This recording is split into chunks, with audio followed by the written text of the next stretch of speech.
La population mondiale est prise à témoin des horreurs infligées au peuple palestinien et y assiste en direct chaque jour. Mais le massacre continue, avec le soutien actif des États-Unis et un nombre croissant d'autres pays. L'aptitude morale de l'humanité à survivre est donc mise à l'épreuve. Ce spectacle d'horreur doit immédiatement prendre fin, en commençant par un cessez-le-feu immédiat et inconditionnel. Au moment où nous produisons cette émission, la démarche de l'Afrique du Sud contre Israël pour génocide devant la Cour internationale de justice obligera des réponses. La paix est possible, mais ce n'est pas la paix d'un retour au 6 octobre. Avant l'action du Hamas le 7 octobre, le peuple palestinien et toute la région, connue sous le nom de Moyen-Orient, vivaient dans une terrible réalité, comme un chaudron de conflits prêt à exploser, délibérément entretenu à des fins géopolitiques, une tension insoutenable et injuste. La solution nécessite la reconnaissance d'un État palestinien, conformément à la résolution 242 du Conseil de sécurité de l'ONU, adoptée à l'unanimité par le Conseil de sécurité de 1967. Il s'agit du premier pas vers une solution à long terme, telle que la solution à deux États, soutenue par Helga Zepp-Larouche, fondatrice de l'Institut Schiller. Cependant, la solution n'est ni locale, ni régionale. Elle ne pourrait qu'être internationale aujourd'hui. La Chine a proposé une conférence de paix internationale en vue d'une paix durable israélo-palestinienne et israélo-arabe. Et le sabordage des accords d'Oslo de 1993 ne doit pas se répéter. Des garanties de sécurité pour toutes les parties dans la région doivent être convenues. Et cela implique de trouver des solutions aux situations explosives ailleurs, au Liban, en Syrie, en Irak, au Yémen, en Libye et au Soudan, tous des produits de décennies de géopolitique dangereuse. Mais sans développement économique mutuel, sans amélioration du niveau de vie de chacun, les accords politiques en soi ne suffiront pas pour faire la paix. Les habitants de la région doivent savoir que leurs enfants bénéficieront d'un avenir et d'une vie meilleure. La paix, grâce au développement économique mutuel, est la seule base efficace pour une paix juste et durable dans la région. C'est ce que le Premier ministre israélien Yitzhak Rabin avait découvert. Il n'y a pas de base purement militaire pour la paix et la sécurité. Le développement est essentiel. Un projet précis de paix par le développement économique mutuel à l'échelle du monde existe déjà, sous la forme d'un pont terrestre mondial, devenu le socle de l'initiative chinoise, la ceinture et la route, à laquelle se sont ralliés plus de 150 pays, dont sont signataires tous les voisins de la Palestine et d'Israël. Ce projet n'est pas seulement un plan spécifique de croissance, c'est un rejet de l'hégémonisme anti-croissance, du néocolonialisme et du malthusianisme vert. Un plan robuste de reconstruction économique et de développement est indispensable pour fonder un État palestinien viable. Le penseur et économiste américain Lyndon LaRouche l'a conçu il y a 30 ans et l'a baptisé Plan Oasis. Immédiatement après la signature de l'accord d'Oslo à la Maison-Blanche en 1993 par les dirigeants israéliens et palestiniens, LaRouche et ses collaborateurs ont exhorté ces acteurs régionaux et la communauté internationale à mettre en œuvre des projets de développement économique mutuel pour soutenir et faire avancer le processus de paix. LaRouche et ses associés ont élaboré le plan Oasis, qui partait de certains aspects économiques de l'annexe 4 de l'accord d'Oslo de 1993, appelé Protocole de coopération israélo-palestinienne concernant les programmes de développement régional, et demandait à les compléter avec des moyens supplémentaires pour les infrastructures en eau et en énergie, ainsi que d'autres priorités que LaRouche savait nécessaires depuis le milieu des années 1970. Le plan Oasis visait principalement à surmonter le plus grand obstacle au développement de la région, la pénurie en eau douce, grâce à la construction d'une série d'usines de dessalement d'eau de mer.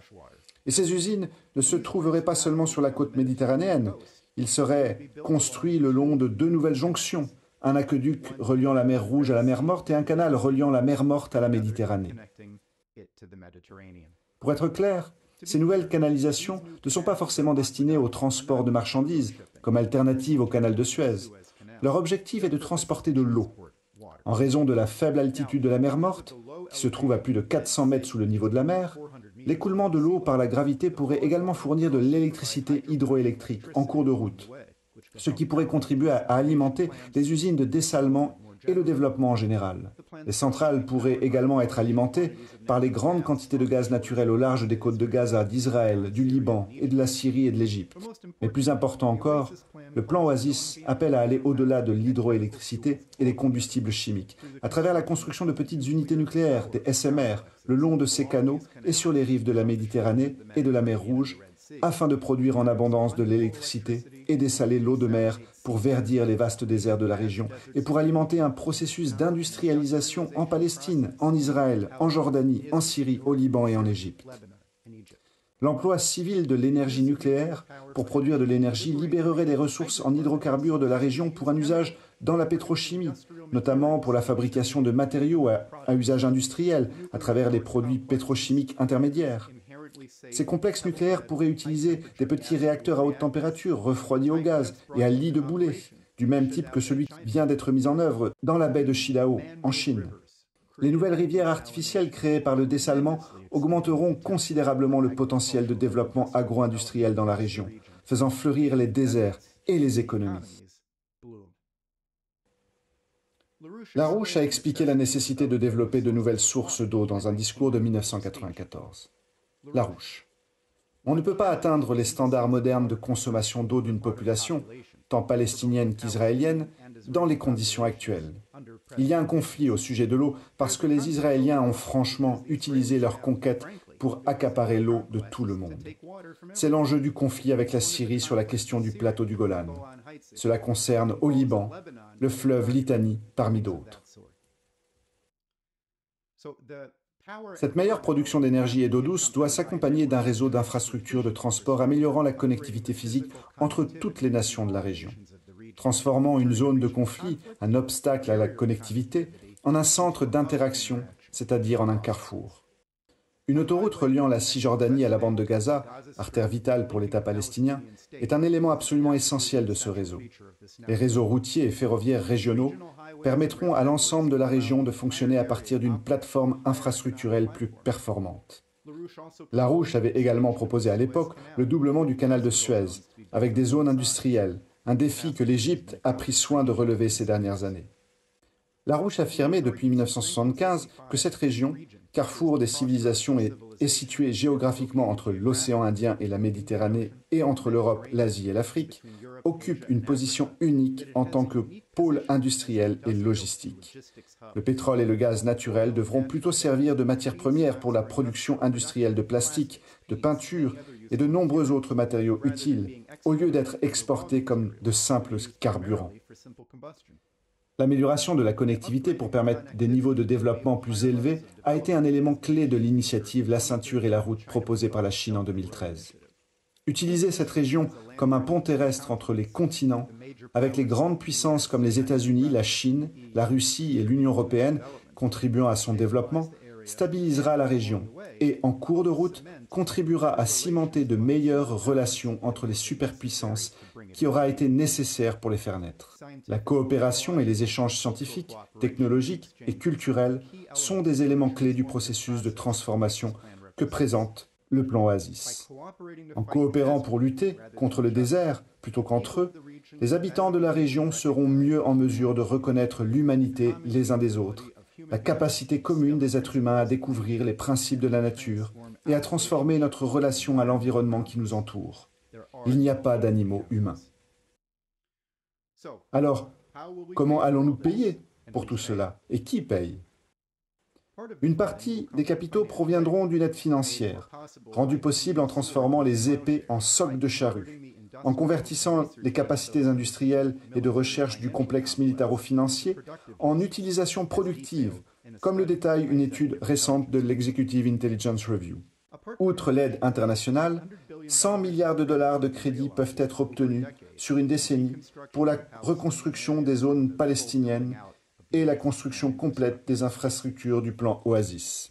Cela peut être organisé par l'intermédiaire de banques de développement associées au pays BRICS+, notamment la Banque islamique de développement en Arabie saoudite, la Nouvelle Banque de développement dont le siège est en Chine, et d'autres banques nationales de développement de la région de l'Asie du Sud-Ouest. Les fonds souverains des principaux pays régionaux BRICS+, peuvent aider à capitaliser ces banques de développement à cette fin. Les pays du Conseil de coopération du Golfe disposent de fonds souverains détenant un capital d'une valeur d'environ 4 000 milliards de dollars. Cet argent a traditionnellement été placé dans des actifs financiers, bancaires ou immobiliers du système transatlantique en faillite. Aujourd'hui, ces pays recherchent plutôt des investissements plus productifs en Eurasie et en Afrique. Cet investissement peut prendre la forme de prêts de développement concessionnels accordés par ces banques, par exemple d'une durée de 20 ans avec des taux d'intérêt de 2% et un délai de grâce initial de 5 ans si nécessaire. Les paiements du service de la dette sur ces prêts de développement, du moins s'ils sont effectués dans un avenir immédiat, devraient être effectués par l'État d'Israël, en tant qu'État occupant et taxant actuellement l'ensemble de la région d'Israël et de la Palestine. Les États-Unis, peut-être d'autres pays, à déterminer lors de la conférence internationale sur la paix et le développement, devraient être les garants du paiement du service de la dette. L'organisation des travaux de reconstruction et la construction des infrastructures du plan Oasis peuvent être organisées sous l'autorité de l'unité de logistique militaire des missions de maintien de la paix des Nations Unies, de l'Office de secours et de travaux des Nations Unies pour les réfugiés en Palestine et de toute autre autorité requise. Ces arrangements devraient tous être formellement convenus par les nations impliquées dans le cadre d'une conférence internationale pour la paix en Israël et en Palestine, qui doit être organisée de toute urgence. Des engagements internationaux en faveur du développement, à la fois à travers ces projets particuliers et en tant que paradigme, doivent être pris. Parvenir à la paix en Asie du Sud-Ouest, non seulement entre Israéliens et Palestiniens, mais entre tous les pays de la région entière, c'est écrire une nouvelle page de l'histoire de l'humanité, puisqu'une région connue pour ses conflits se transformera en une région de connectivité, se trouvant au carrefour des 3 continents. Le plan Oasis n'est pas une aspiration lointaine de ce qui pourrait être réalisé des années après la paix. Ce n'est que grâce à un paradigme de relations internationales soutenant cette approche que la paix est possible. Il est urgent de mettre un terme aux tueries et d'instaurer un cessez-le-feu. Mais il est tout aussi urgent d'élaborer une vision de paix durable qui façonnera enfin un destin pacifique et prospère pour la région. Chaque minute où la guerre se poursuit entraîne davantage de morts, davantage d'amertume et davantage de difficultés pour parvenir à une prospérité partagée. Il faut que cela cesse maintenant. La justice pour ceux qui sont morts, les déplacés, ceux qui ont été blessés, ceux qui ont souffert, exige que cette violence effroyable réveille la conscience et la raison de la communauté internationale. Non seulement pour dire « plus jamais ça », mais pour mettre fin à jamais au paradigme géopolitique qui est à l'origine de la plupart des conflits dans le monde aujourd'hui. Le plan Oasis ne peut pas être mis en œuvre comme un plan purement régional. Pour cela, une nouvelle architecture de sécurité et de développement est nécessaire à l'échelle mondiale. Les voix des pays du Sud deviennent plus fortes et plus confiantes. L'autorité morale aujourd'hui et demain dépend de la façon dont nous agissons aujourd'hui. Larouche écrivait en 1978 « La seule chose humaine est de donner un sens à la vie et à la souffrance des morts, non seulement en établissant la paix au Moyen-Orient, mais en établissant les bases d'une paix qui offre un épanouissement à la vie des générations actuelles et futures des Palestiniens et d'autres Arabes. Et donc, le but est de donner un sens aux vies de ceux qui sont morts.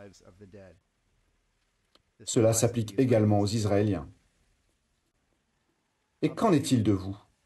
Allez-vous agir pour donner un sens à la vie de ceux qui ont péri? Serez-vous une voix pour la paix et le développement?